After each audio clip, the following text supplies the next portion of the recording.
What's happening, everybody? This is Zeke Frank, aka Bass is Not a Fish. I thought I'd do a little behind the scenes clip to show everybody some insight into how I produce my videos for YouTube, my cover stuff, really anything at this point. So my process is a little more involved than the average person, if I might humbly say. What I do is I load whatever tune I'm going to work on into my DAW, which is Logic on my MacBook Pro. And what I do is I load it as an MP3 file into the project, and then I use the stem splitter. I just use the basic one because I'm really only accessing the bass since I'm a bass player and that's what I'm covering.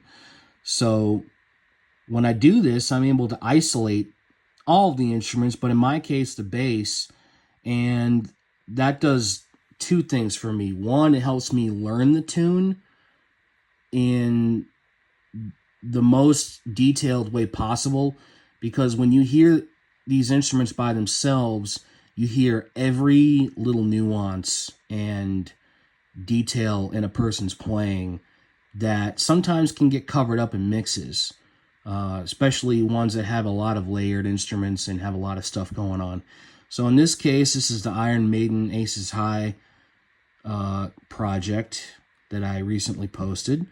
And, you know, when I do the actual filming and recording, I'm muting the bass. And that helps me get inside the music. So I'm not playing over the track. I'm getting in with it and being like the guy who was on the original recording. So here's my track. If you notice, also, there are no edits to my tracks, and this is how it goes for every single one. I play all the way through. If there's a mistake, I stop, delete it, and start over from the beginning. That is one of my personal standards that I do not deviate from. I want to make sure I'm capturing everything in real time like a live performance. Or back in the days of studio, before this editing equipment was around, where you had to get it right. And there were no ways to, to punch in or do over unless you started over. So here's my next level of detail in how I get the sound, and the tone exactly or as close as I personally can. Obviously, you'll never be the guy that you're covering, in this case Steve Harris, but this is how I got as close as I could. This is the EQ that I used.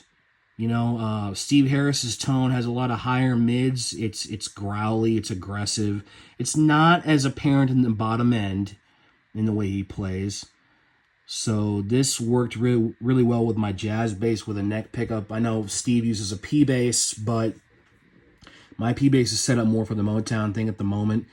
So that was kind of luck of the draw with that. Then I use compression, which helps, keep everything even, grabs any peaks. I don't like to use a ton of it because it'll make everything, too dynamically sterile. I want to be able to have all the dynamics I can, but just to grab the peaks and smooth everything out. And then in this case, for this particular song, I also used a tube amp, bass amp simulator, which helps get that kind of dirty, driven tube sound that a lot of rock guys used, both back in the day and today.